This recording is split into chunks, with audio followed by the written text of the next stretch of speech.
So yeah, this topic was brought up to me by Jason probably about a year and a half ago when we first had it lined out. Then came COVID and then kind of wiped that out. But anyway, this is a little out of my wheelhouse now, but I can go back and try and reminisce on the old days, I guess. So living on the Flathead Reservation in northwest Montana. The reservation in total is 1.32 million acres. The tribe has done a tremendous job of already reserving lands for habitat for wildlife within the reservation boundaries. Of the 1.32 million acres, 62,740 are roadless. Those are shown in the blue areas. We have 97,000 acres of primitive areas, and those can either be pulled out of the managed forest with no actions taken and or still part of the commercial timber base. It just depends on the ranking and how tribal council has taken action on that. So, and then we've got almost 92,000 acres in the Mission Mountain Wilderness. In total, there are 516,000 acres that include 34,000 acres of private land. The commercial timber base that is actively worked upon is 460,000 acres. So here's a side-by-side of our conservation ground on the left and the forested acres on the right. So if you were to superimpose some of that, you can kind of picture what's off limits for harvest and what's still within the harvestable timber areas. So everything in the orange is the wilderness, that's off limits. The Jocko primitive area, that too is off limits. We have the Lozo primitive area up in the upper left, which is open to limited timber harvest. From the acres that are part of the commercial timber base, they are divided into 6 other categories for forest management purposes for the forest management plan. And then these areas are further broke down by watersheds for management areas.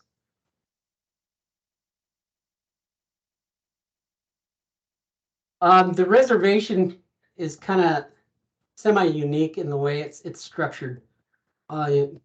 It's not commercial.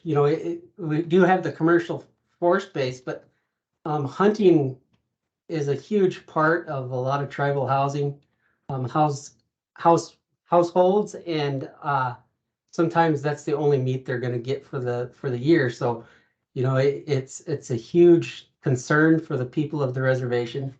Recreation is just going leaps and bounds here on the reservation, especially being on the south end of Flathead Lake. We get a huge influx of people coming in on the summertime and into the fall. So managing that is in itself a whole task. We have many cultural tribal members still that practice their cultural traditions. So we still have families that do vision quests.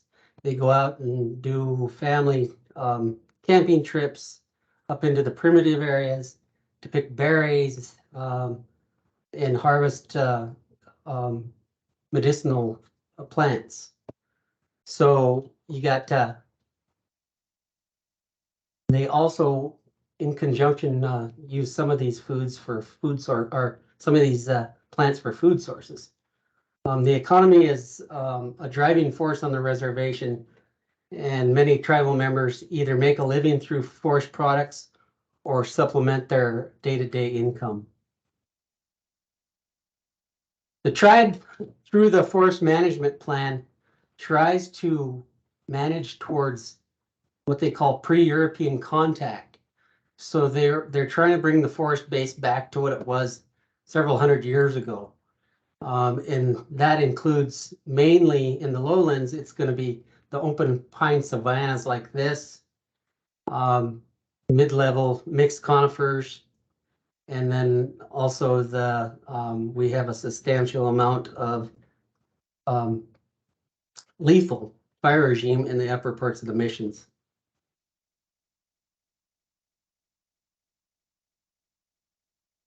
So the way we are governed and the way we go about managing the forest, the tribe is our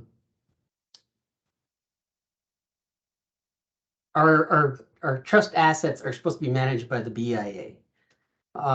In years past, back into the 80s, the tribe petitioned the BIA to do what they say is compact these tasks. So the tribe has contracted for timber harvest, health management, energy grid, and various other tasks that the BIA would normally take care of. So in a sense, we're working towards regulating ourselves. We do follow federal regulations. CFR 25 is one of the main ones that we are under for forest harvest. We also follow the National Environmental Protection Act, NEPA, the Clean Water and Air Acts, and Endangered Species Act, and these are all outlined in the Forest Management Plan, which is currently under revision this year. So it's being updated as we speak. On the reservation, the ecosystem is managed as a whole. So the ecosystem is looked at as one. They're more than $1 value. You got plants, animals, all necessary parts of the ecosystem to function properly. A lot of tribal members that are traditional would say if you're missing one of those animals, your system is broken. It's no longer functioning properly. The forests are also a socially desirable place to go. People enjoy forests for many reasons, not just monetary value. So it's not just the money we're making off of the forest products. When we look at a forest harvest proposal, we have to look at it and say, is it economically feasible? How do we as managers for wildlife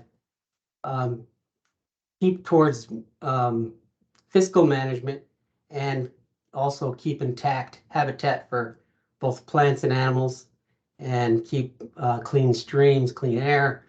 And we always try to manage and look into the future. The rule of thumb for most tribes is look 7 generations into the future, and you're preparing that for them. How do we look towards our ecosystem and try to look back and see what it was pre-European contact? Well, that's pretty difficult to do in the modern times, but you do have historical photos, even though they're not quite correct either. But it gives you a good look at what the forest used to look like. And this is a photo of looking towards the mountains, which would be TV Mountain over here. If you can see my pointer. And this is the town of Arlee.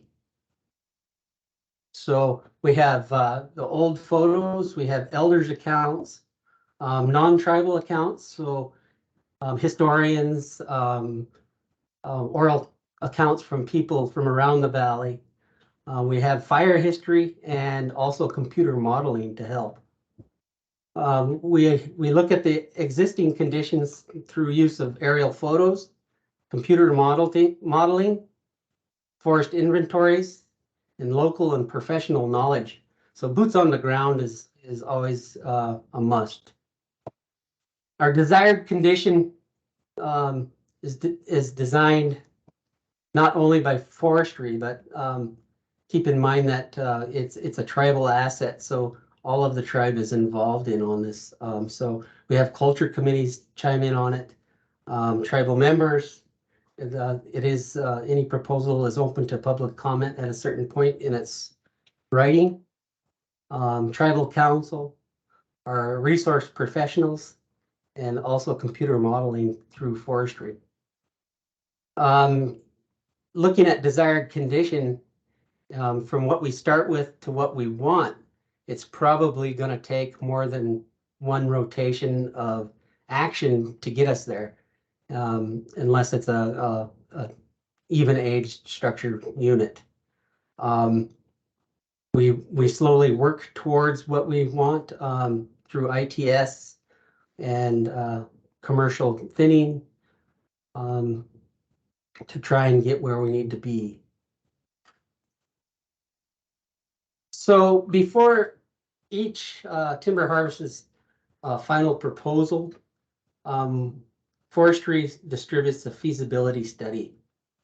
In this feasibility study or survey, it's going to locate where it is, what the name of the project's going to be, a map of it on the reservation. So it's going to include all the acreage that is going to be in the management area, estimated volume that they're looking at pulling. They're going to give you the last years of harvest, so the full of what they have for a record in management for that MA, which is a management area. It's going to include slopes, elevations, aspects, and I also encourage them to include both cover and forage ratios. And then section 2, we have where they propose what they're going to do for harvest types. That includes where they're located in fire regimes. So we got the non-lethal, mixed, and not lethal. The breakdown in acres per fire regime. And to give you an example of one of these, here's one of the Boulder area that is pre-fire. So this was before the Boulder complex fire. What we have here are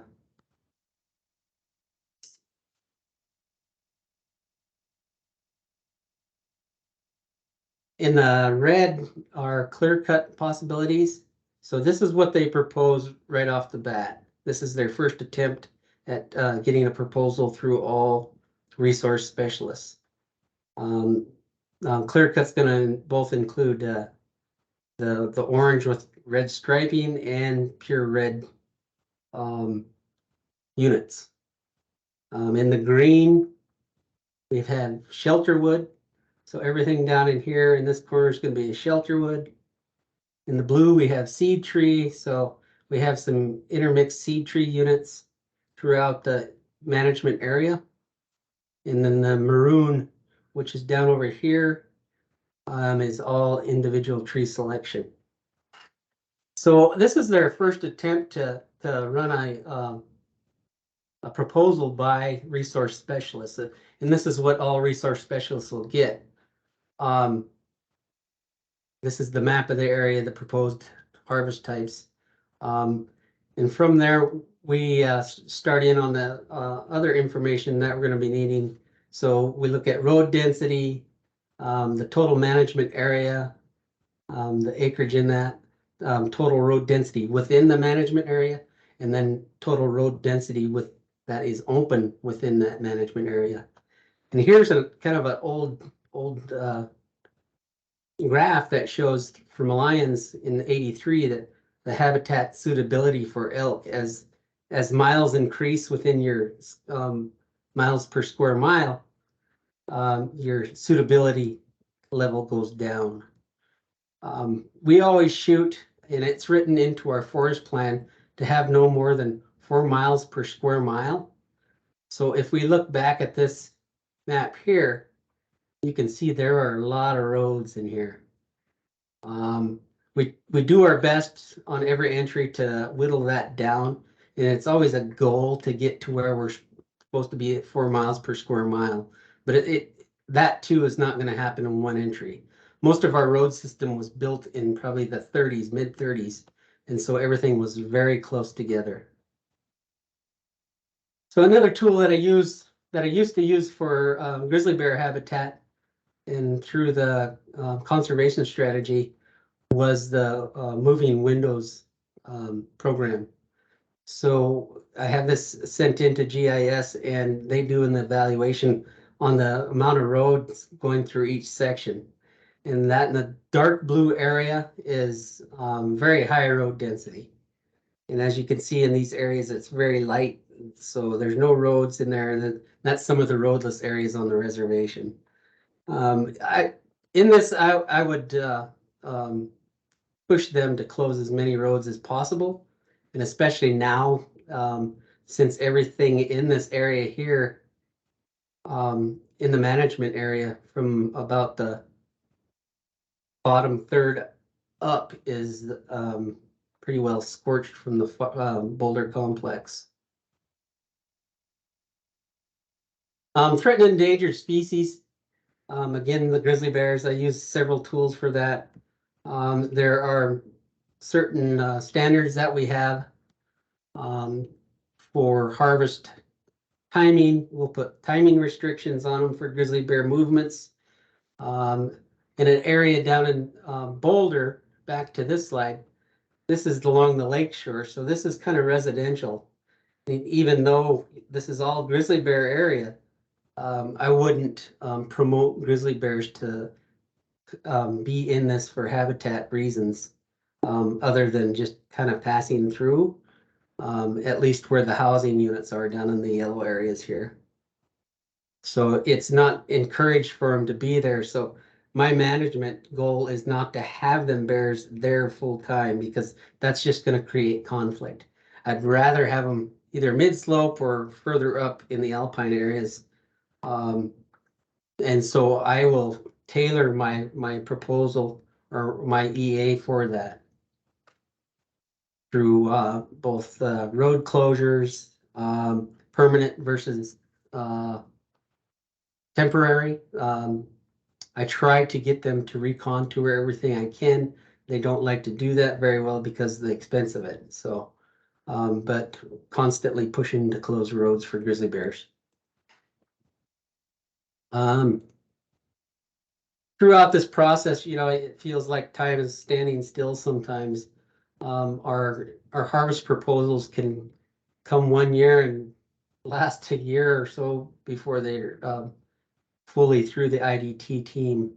So it could be 1 year, it could be a year and a half, and it just seems like it drags on forever from the time that it's proposed and they have a final proposal to where I need to write my portion of the final timber harvest proposal. So the forest management plan, each professional category for the tribes, say you've got wildlife, you got forestry, you got fire, you got fisheries, you got water management.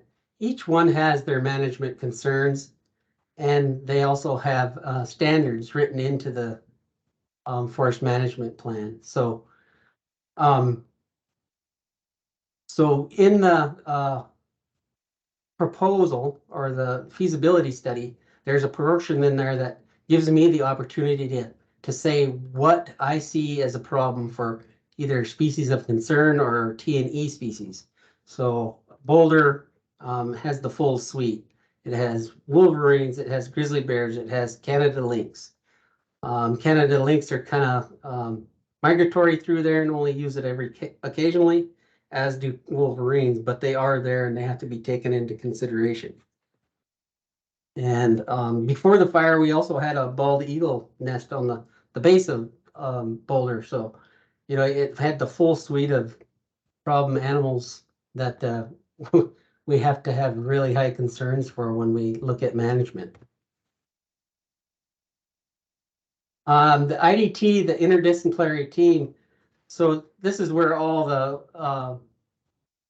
the specialists come in, and this is where we get together in a group into meetings, and we discuss problems that we know of, problems that we could see coming through the harvest plan, which areas we feel are going to be harvested too hard from ground truthing, which areas need some special corridors along the SMZs. Maybe we need to widen the SMZs because of the steepness of the area. We already have a standard for SMZs, so each creek gets a 150-foot buffer on both sides. A lot of my sales, I would have that stretched out to 250, 300 feet, just because the bears in the area and the steepness of the grade, the bears wouldn't be side and hilling to get through on that. So you just kind of got to keep into consideration movement of the animals and how they're going to move through there. Back to the standards. So the harvest management prioritizes wildlife and any sale. So our standards include improve habitat, rehabilitate historic range, snag retention, which I heard several people mention. Our standard on that is 2 snags of 20 inches of DBH or greater, and then 2 snags for backup. So you're looking at 4 snags, possible snags per acre. We always run into trouble on this one because the use of tribal wood sources is kind of loosely regulated, and it's kind of on an honor system to a point, but we have a lot of people using firewood as a supplemental. So we go in and we harvest an area, we leave the snags, and then wood harvesters come in and harvest our snags. So it's really tough to get more snags and retain them. So we try to keep them in areas where they can't reach them with cables or machinery that they can use to get commercial firewood. So again, we always strive for pre-European contact.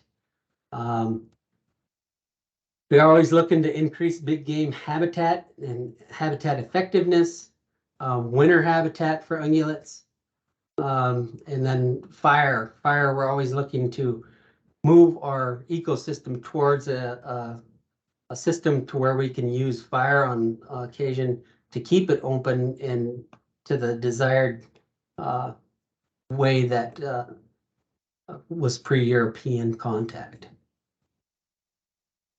Again, just to touch back on the meetings, once the specialists get together, it could be several times a month, and it could be once a week. We hammer out a lot of deals in there, and sometimes we can't get a deal brokered out in the meeting room, so we do personal meetings between specialists. So myself and foresters would get together in a whole different meeting and hash out why I'm defending certain areas or why I'm not allowing them to do what they want for a harvest prescription in that area. We also go on field trips, and I can show them on the ground what I mean.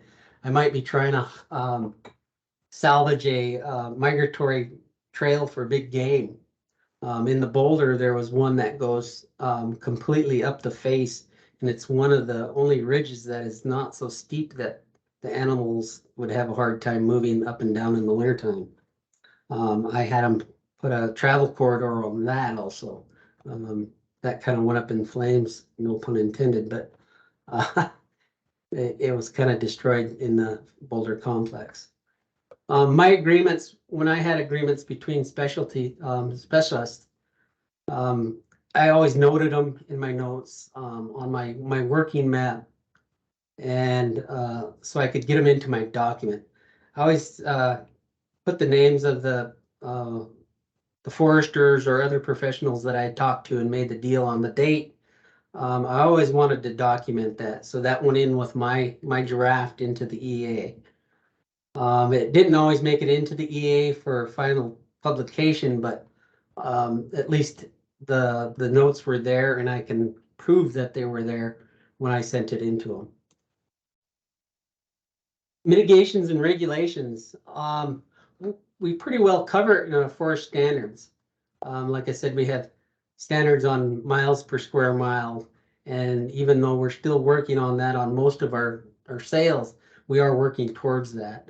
And in the new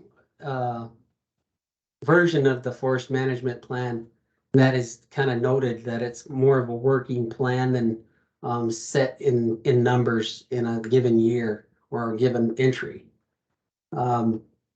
Leaf strips, I always use leaf strips on. I try to use them on clear cuts. If they're on a main road, I will leave a leaf strip on that road in between that clear cut. I'm always trying to give the animals a fair shake on it, especially as much as these areas get hunted. And so if I can leave a leaf strip along the main road for ungulate species like elk, moose, and deer, it gives them a fighting chance to see the car before they get harvested, just because they're out in the open. It gives them a place to hide. Migration paths, again, there I always key in on migration paths. I always look towards ridge lines. Most heavily used wildlife trails are going to be following ridge lines due to their semi-openness on the open ridge. So it's easy moving for them, but it also has cover on both sides. And so I'll put a buffer on both sides of that ridge line also to keep that intact. Habitat islands, I like to use that, and I've seen some of this in slides. And I try to get them to not make them so round or square, but kind of mimic what a fire would leave behind. So make them odd shaped, but always keep in mind that you want to keep enough area to hide a few animals, or at least give them some thermal cover in the wintertime if that was their wintering ground. And that way they can go into them little oasis and have some type of cover. Road buffers, I kind of touched on that already with even-aged units. Timing restrictions, I use these quite a bit for both T&E and regular wildlife species in the tribal forest areas. So calving grounds was a big one, and that's written into our standards that they will not be harvesting in or near calving grounds, especially like water seeps. So you also see bears in there in the springtime. So we kind of get a double coverage on species. So I've got a timing cover on that, so they can only go in at a certain time. And I usually like them to go into those areas in wintertime. Eagle nest, there we follow the Montana eagle conservation and regulations. So they're pretty well spelled out in the book there. So any eagle nest that's within a unit's going to get a half-mile buffer around it. Nesting songbirds. And this is a difficult one because, you know, the songbirds nest everywhere in the forest. So you got them in the tree canopy, you got them in mid canopy, and you've got them on ground level and in the brush. And everything in a unit's going to get disturbed. You know, if it's a unique bird, I would probably not let them in there until wintertime. But for the most part, common species, we have enough ground surrounding that is similar. I don't tend to do a lot for songbirds unless they're, like I say, a specific species that I'm worried about. Some possible mitigation language that I would put into my contracts. So for winter timing for grizzlies, you know, showing harvest between October 31st and March 31st. That way we avoid spring movements of bears. Elk calving, so unit numbers, and I'll put June 30th through February 27th of the year. Only to be harvested between June and February 27th. Bald eagles, the half-mile buffers. In order to enhance resident ungulate species, I'm always looking to the southwest Winston slopes for winter habitat, and I will try and do my best to get them to burn them with a broadcast burn. That way we can get the shrub species reset and the browse comes back into that area and it knocks back encroachment. Here again, I always try to stay specific with my foresters. And I put date, time, area, unit, anything I can do to link that to my mitigation. That way, at least I have record of it and they can't deny it if it gets destroyed. And it has happened in the past, and due to certain regulations that the tribe has, it kind of opened some of these back up again. But yeah, it's always a strive for wildlife biologists to keep cover for wild species, especially like ungulates and hunted species. It is difficult to do and at times, especially when you've got disease problems and or like bugs that are devastating an area and you want to kind of actively go in and manage them. My mitigation standards, like I said, winter habitat burns, I focus on southwest facing aspects. Again, our snag retention, I can't strive that enough. 2+2 was our rule. Best management practices around wetlands and draws. And that's not so much wildlife standard, but a water management standard. And also jointly collaborating between 2 or more departments. That is it's always helpful to have someone else on your side also. For wintertime burns, if there's not a habitat that's suitable in your unit, I've gone as far as going to a adjacent unit or management area and having that swapped out. So I'll have them do a winter burn on a southwest facing slope that's not on the harvest management area. An example of what I had planned out for bottom up Boulder. This sits right above all the housing units on Highway 35. And so these are seed tree units down here low. And then everything in the green and yellow was it was a WUI burn, so wildland urban interface burn. So they wanted to clear out some of the underbrush for WUI. And then everything in the red was an aspen seed. And I requested to have that added on to that burn for a rehabilitation of that aspen seep. It was kind of stunted because of all the undergrowth and encroachment. So it's a win-win for all of our specialists. And so for forestry, for fire, because they get credits for that. And then for wildlife, we get the rehabilitation of the aspen seed.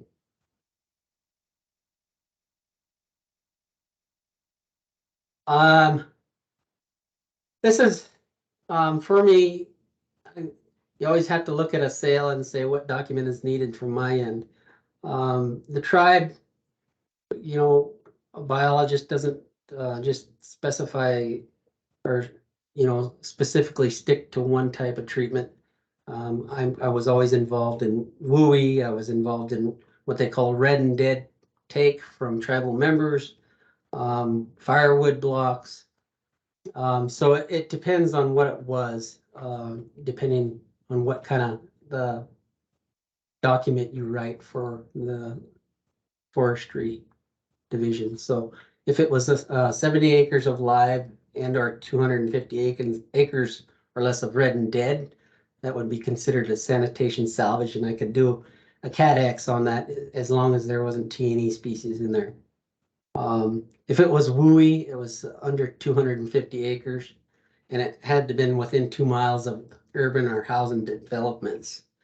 It's pretty hard to get away from urban and housing developments, especially on the east shore over there towards Boulder.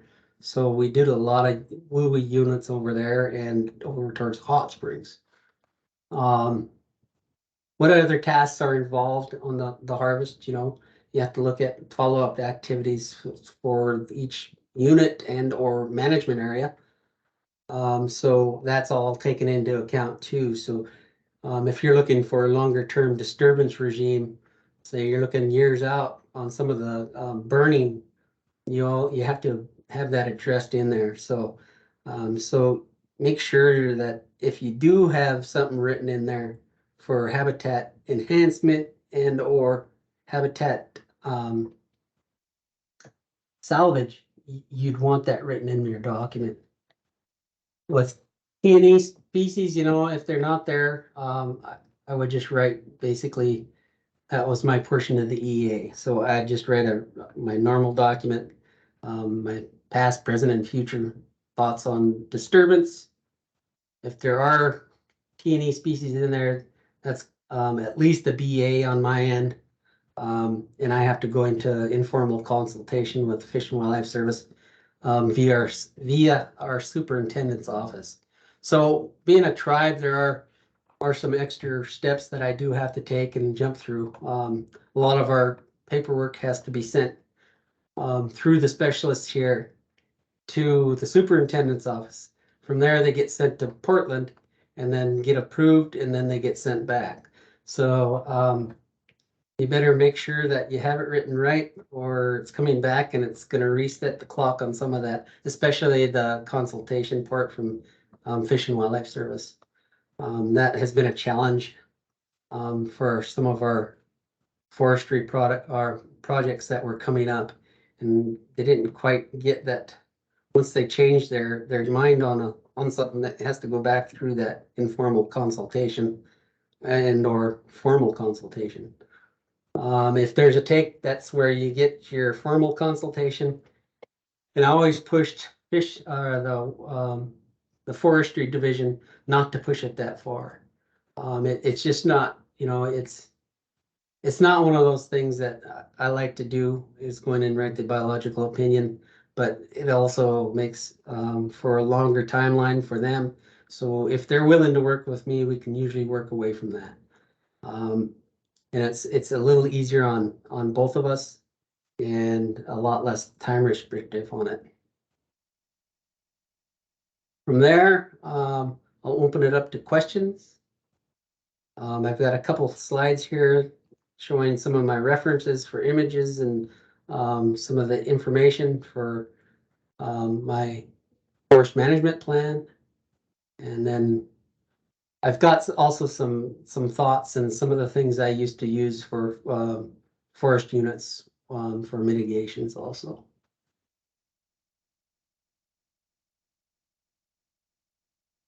Awesome, Shannon. Thank you so much for the presentation.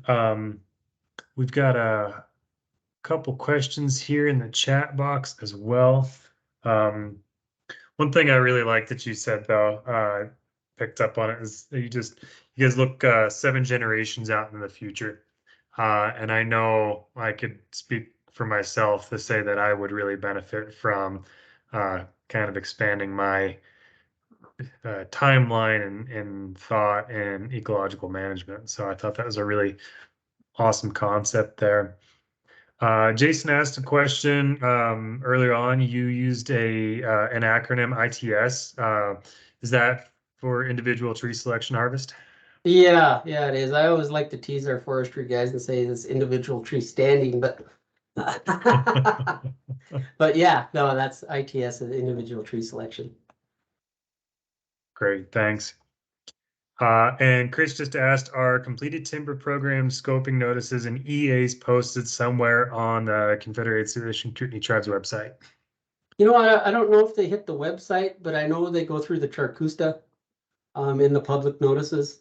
So when public comment is open, they run them through the Charcusta, which is our local newspaper. Great. Awesome. Well, thank you very much. Got another question here from Jason. Is there active forest management / prescribed fire going on the bison range? There will be. I've been trying to work something out there, yes, and then it's gonna be pretty intense and long lasting. there's a lot of encroachment in the bison range, and there are a lot of ladder fuels that need to get rid of in there. Yes. Gotcha. Thank you. All right. And if anybody else has any other questions that pop into their mind, feel free to enter those in the chat as well. And I think Shannon will be sticking around for a little bit longer. And Shannon, if you wouldn't mind answering if anything else pops up in the chat box there. Yeah, no problem. Thank you so much.